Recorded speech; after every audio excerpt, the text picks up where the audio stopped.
Cari fratelli e sorelle, buongiorno. Dopo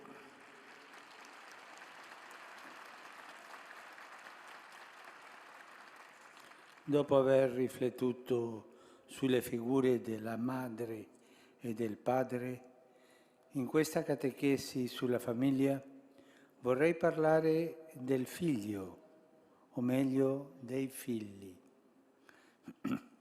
Prendo spunto da una bella immagine di Isaia.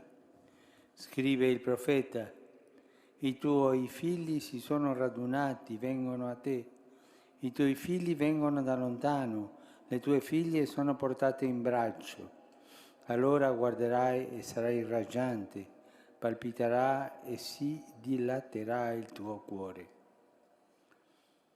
È una splendida immagine, un'immagine della felicità che si realizza nel ricongiungimento tra i genitori e figli, che camminano insieme verso un futuro di libertà e di pace, dopo un lungo tempo di privazioni e di separazioni, come è stata quel tempo, quella storia che erano lontani dalla patria. In effetti, c'è uno stretto legame fra la speranza di un popolo e l'armonia fra le generazioni. Ma questo dobbiamo pensarlo bene. C'è un legame stretto fra la speranza di un popolo e l'armonia fra le generazioni. La gioia dei figli fa palpitare i cuori dei genitori e riapre il futuro. I figli sono la gioia della famiglia e della società. Non sono un problema di biologia riproduttiva, né uno dei tanti modi di realizzarsi, e tantomeno sono un possesso dei genitori. No. I figli sono un dono, sono un regalo, capito? I figli sono un dono.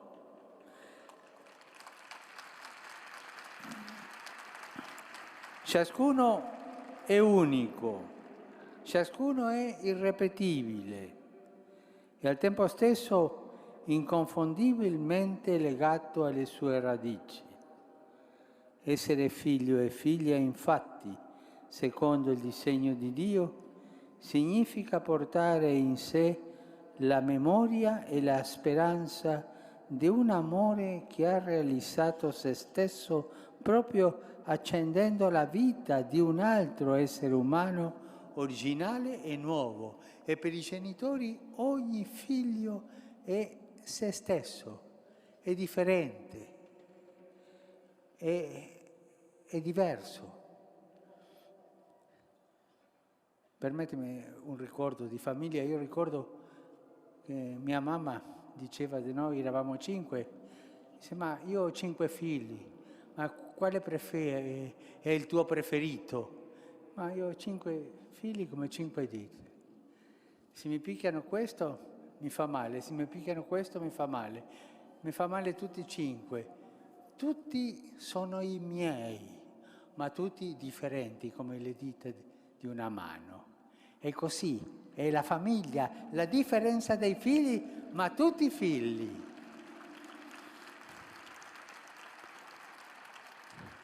Un figlio lo si ama non perché sia bello, perché sia così o così, no, perché è figlio. Non perché la pensa come me o incarna i miei desideri. Un figlio è un figlio, una vita generata da noi, ma destinata a lui, al suo bene, al bene della famiglia, della società, dell'umanità intera. Di qui viene anche la profondità dell'esperienza umana dell'essere figlio e figlia, che ci permette di scoprire la dimensione più gratuita dell'amore, che non finisce mai di stupirci.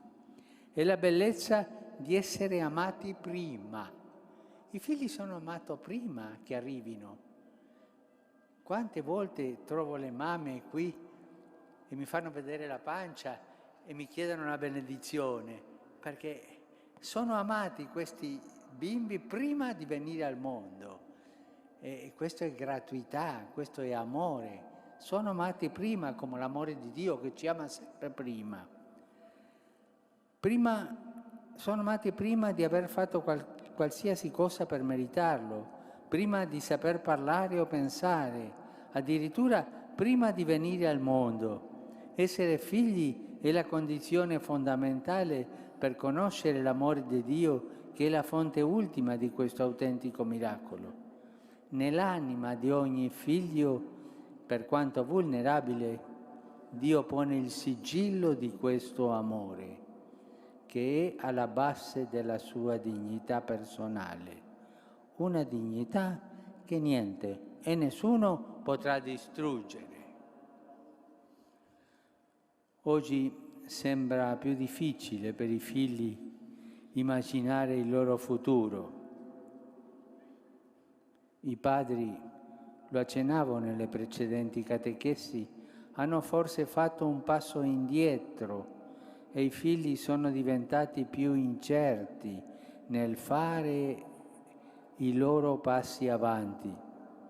Possiamo imparare il buon rapporto fra le generazioni dal nostro Padre Celeste, che lascia libero ciascuno di noi, ma non ci lascia mai soli.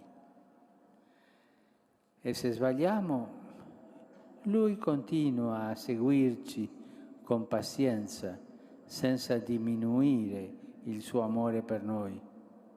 Il Padre Celeste non fa passi indietro nel suo amore per noi, mai, sempre va avanti, e se non può andare avanti ci aspetta, ma mai va indietro.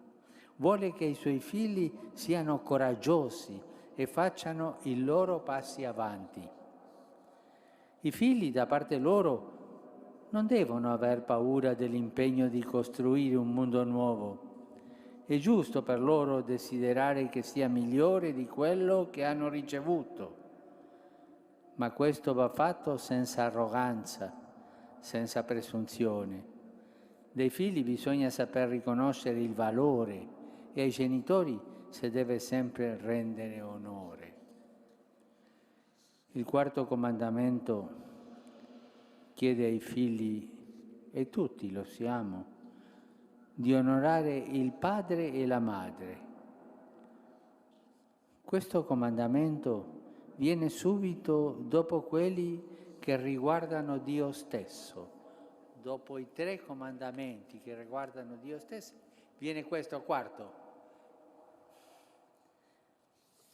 Infatti contiene qualcosa di sacro, qualcosa di divino, qualcosa che sta alla radice di ogni altro genere di rispetto fra gli uomini. E nella formulazione biblica del quarto comandamento si aggiunge: onora tuo padre e la tua madre, perché si prolunghino i tuoi giorni nel paese che il Signore tuo ti dà. Il legame virtuoso tra le generazioni è garanzia di futuro ed è garanzia di una storia davvero umana. Una società di figli che non onorano i genitori è una società senza onore.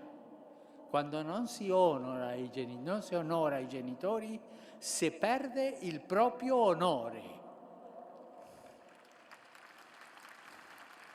È una società destinata a riempirsi di giovani aridi e avidi, però anche una società avara di generazioni che non ama circondarsi di figli, che li considera soprattutto una preoccupazione, un peso, un rischio, e una società di pressa. Pensiamo a tante società che conosciamo qui in Europa. sono società depresse, perché non vogliono i figli, non hanno i figli. Il livello di nascita non arriva all'1%. Perché? Ognuno di noi la pensi e risponda. Se una famiglia generosa di figli, viene guardata come se fosse un peso, c'è qualcosa che non va. La generazione dei figli deve essere responsabile, come insegna anche l'enciclica Umane Vitae del Beato Papa Paolo VI, ma avere più figli non può diventare automaticamente una scelta irresponsabile. Più, non avere figli è una scelta egoistica. La vita rigiovanisce e acquista energie moltiplicandosi, si arricchisce, non si impoverisce. I figli imparano a farsi carico della loro famiglia, maturano nella condivisione dei suoi sacrifici, crescono nell'apprezzamento dei suoi doni. L'esperienza lieta della fraternità anima il rispetto e la cura dei genitori, ai quali è dovuta la nostra riconoscenza. Tanti di voi qui avete figli e tutti siamo figli. Facciamo una cosa, un minutino, non ci allungheremo tanto. Ognuno di noi pensi nel suo cuore ai suoi figli, se ne ha. Pensa in silenzio. E tutti noi pensiamo ai nostri genitori e ringraziamo Dio per il dono della vita. In silenzio, quelli che hanno figli pensano a loro e tutti pensiamo ai nostri genitori.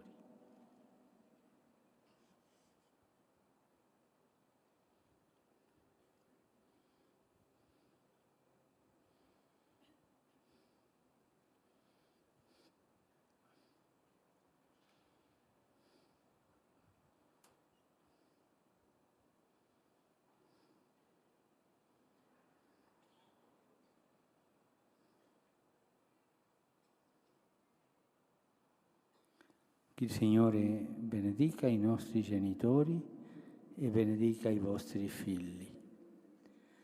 Gesù, il Figlio eterno, reso figlio nel tempo, ci aiuti a trovare la strada di una nuova irradiazione di questa esperienza umana così semplice e così grande che è l'essere figli. Nel moltiplicarsi della generazione c'è un mistero di arricchimento della vita di tutti che viene di Dio stesso. Dobbiamo riscoprirlo, sfidando il pregiudizio e viverlo nella fede in perfetta letizia. E vi dico quanto è bello quando io passo fra di voi e vedo i papà e le mamme che alzano i suoi figli per essere benedetto. Ma questo è un gesto quasi divino. Grazie per farlo.